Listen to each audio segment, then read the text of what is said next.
प्रदेश सरकार के पूर्व मुख्यमंत्री और समाजवादी पार्टी के राष्ट्रीय अध्यक्ष अखिलेश यादव नगरिया गांव में एक निजी कार्यक्रम में प्रतिभाग करने के लिए पहुंचे थे। उन्होंने कार्यक्रम में हिस्सा लेने के बाद पत्रकारों से रूबरू हुए और पत्रकारों द्वारा पूछे गए सवालों का उन्होंने बेबाकी से जवाब दिया है।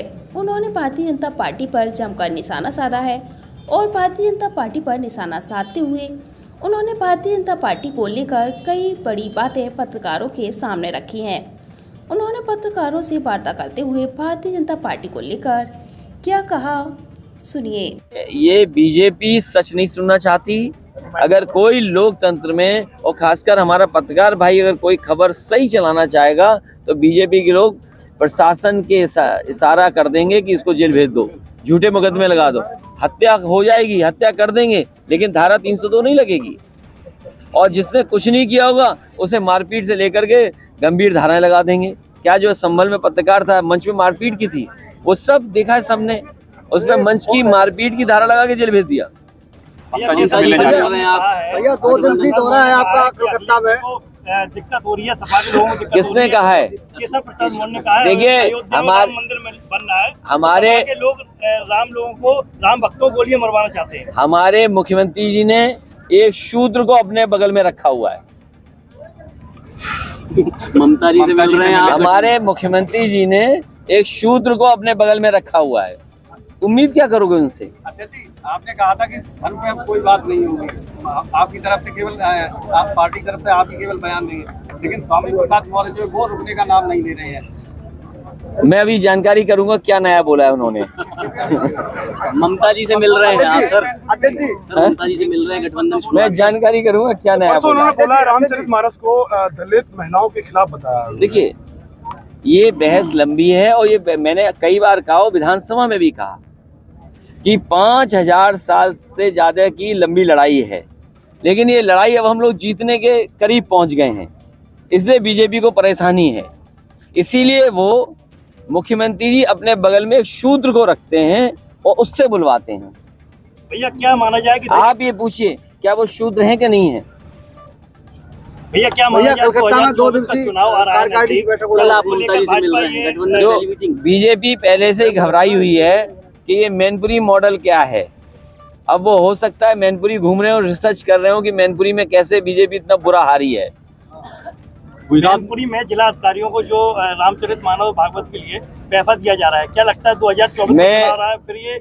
मैं पत्रकार साथियों आपके माध्यम से और अपने संगठन के लोगों से कहूंगा, आलोक साकी जी से, कि जिलाधिकारी से पूछें कि आयोजन कहाँ होगा जिसमें हम लोग भी सब शामिल हों। जाके कम से कम जिलाधिकारी बताएं कि प्रसाद कहाँ मिलेगा, तो हम लोग सब जाएंगे, प्रसाद लेके आएंगे, क्योंकि सरकार का पैसा, जनता का पैसा, और जनता के पैसे से आयोजन हो रहा है, तो हमारा आपका कार्यक्रम है। प्रदेश सरकार ने ये भी कहा कि हर मंदिर पे रामचरितमानस का पाठ कराएंगे। तो अच्छी बात है, हम लोग सब शामिल होंगे, प्रसाद दीजिए उसके लिए। इससे पहले क्यों याद लेकिन 1 लाख रुपए थोड़ी हो पाएगा। इससे पहले क्यों नहीं याद? एक गांव में 10-10, 15-15 मंदिर हैं, नहीं, इससे पहले 20 भी हैं। किसको? सरकार को।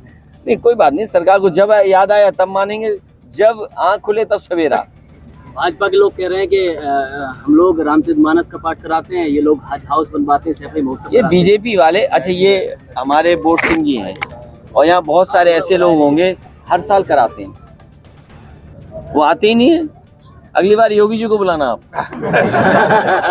तब ये मानेंगे बात कि हाँ आप हर साल मनाते हो। बोर्ड सिंह जी का धन्यवाद देता हूँ कि उन्होंने भागवत के कार्यक्रम में हम लोगों को बुलाया, न केवल हम लोगों को बुलाया है बल्कि जनता को भी पूजा शास्त्री को सुनने का मौका मिला है।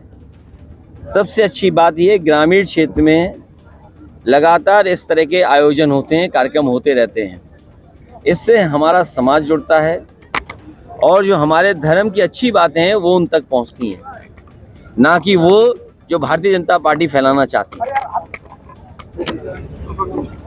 ये पार्लियामेंट में अडानी को जांच को लेकर विपक्ष एक मत होकर ईडी और सीबीआई पे भी आरोप लगा रही है कि सरकार उसका दुरुपयोग कर रही है। देखिए लोकसभा चलाने की जिम्मेदारी सरकार की है और इसलिए सरकार की है कि विपक्ष की लोकतंत्र में भूमिका ये कि सवाल करे, उनसे जवाब मांगे।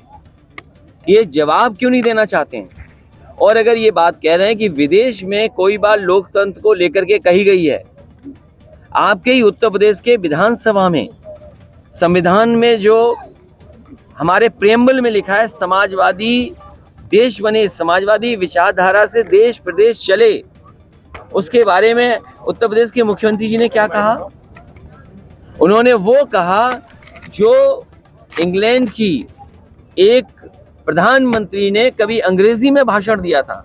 हमारे मुख्यमंत्री जी ने इंग्लैंड की प्रधानमंत्री की अंग्रेजी की स्पीच को हिंदी में बोला, केवल समाजवाद को घेरने के लिए। तो क्या ये संविधान का अपमान नहीं है?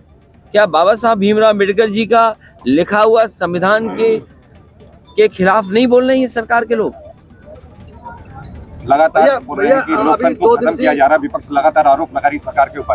वहीं राहुल गांधी ने भी विदेश में जाके लोकतंत्र की हत्या हो रही है देश में, इसको लेकर कहा था। इसको लेकर इसीलिए मैंने कहा कि अगर लोकतंत्र की हत्या हो रही है तो हमारे मुख्यमंत्री विधानसभा में उसी देश की, इंग्लैंड की प्रधानमंत्री का भाषण क्यों पढ़ रहे थे? हमारे उत्तर प्रदेश के मुख्यमंत्री इंग्लैंड की प्रधानमंत्री मार्गरेट थैचर, उन्होंने कभी कोई भाषण दिया था अंग्रेजी में, उसका हिंदी अनुवाद कर करके मुख्यमंत्री विधानसभा में संविधान को क्यों अपमानित कर रहे थे? क्या आप विदेशी प्रधानमंत्री का भाषण पढ़ करके बाबा साहब भीमराव अम्बेडकर जी का लिखा हुआ संविधान का अपमान कर सकते हैं क्या? ये अधिकार किसने दिया आपको? और फिर आज के समय पर यूट्यूब, गूगल, आप यहाँ जो बोल रहे हो सब दिखाई दे रहा है। अरे संभल में एक पत्रकार ने एक मंत्री से केवल यही तो सवाल पूछा था कि हमारे क्षेत्र में जो विकास के वादे किए थे वो पूरे क्यों नहीं कर रहे हैं आप? बताओ, उसे जेल भेज दिया। क्या ये संविधान नहीं के सामने क्या संकट पैदा है किया इन्होंने? क्या ये संविधान से चल रहे हैं लोग, कानून से चल रहे हैं? उत्तर प्रदेश सरकार कानून व्यवस्था को लेकर लगातार बात कर रही है, वही अपराधी जेल से समानांतर सिस्टम चला रहा है। ये भारतीय जनता पार्टी की सरकार में 100 माफियाओं की सूची कभी नहीं आएगी, 10 माफियाओं की सूची कभी नहीं आएगी। इसलिए नहीं आएगी क्योंकि जब भी सूची जारी होगी उसमें भारतीय जनता पार्टी के लोग सबसे ज्यादा होंगे। ममता जी से मिलने भाई मैंने विधानसभा में पूछा कि टॉप 10 माफियाओं की सूची दे दो, टॉप 100 माफियाओं की सूची दे दो। आज तक सरकार ने नहीं बताया। सरकार इसलिए नहीं बता रही है क्योंकि सबसे ज्यादा बीजेपी के लोग निकलेंगे उसमें। आज आप बताइए मैनपुरी में जमीन कौन कब्जा कर रहा है? गैर कानूनी काम मैनपुरी में कौन कर रहा है? सब बीजेपी के लोग कर रहे हैं। ये परसों पत्रकार एक खबर बना रहा था, कुछ लोगों ने पत्रकार उसकी बेटी को बहुत मारा। देखिए वो रणनीति क्या बनेगी, हमारी पार्टी के वरिष्ठ नेता अपने सुझाव, अपनी राय रखेंगे, उसके बाद हम उसी दिशा में आगे बढ़ेंगे। क्योंकि 24 का चुनाव महत्वपूर्ण है और इसलिए महत्वपूर्ण है कि उत्तर प्रदेश को दिशा तय करनी है। उत्तर प्रदेश ने ही प्रधानमंत्री बनाए हैं और उत्तर प्रदेश को ही आज पीछे छोड़ दिया। ये सरकार कह रही है कि केवल 100 में 4 लोग बेरोजगार हैं। क्या ये सच है? किसान की आय दोगुनी, बताओ आलू भटक रहा है किसान, आलू की कीमत क्या दे रही सरकार? डीजल पेट्रोल महंगा, सिलेंडर दे नहीं पा रहे और बिजली का बिल कितना महंगा है और हर सड़क चौराहे पे, डिवाइडर पे सांड स्वागत कर रहे हैं। ये है उत्तर प्रदेश। ठीक, बहुत धन्यवाद।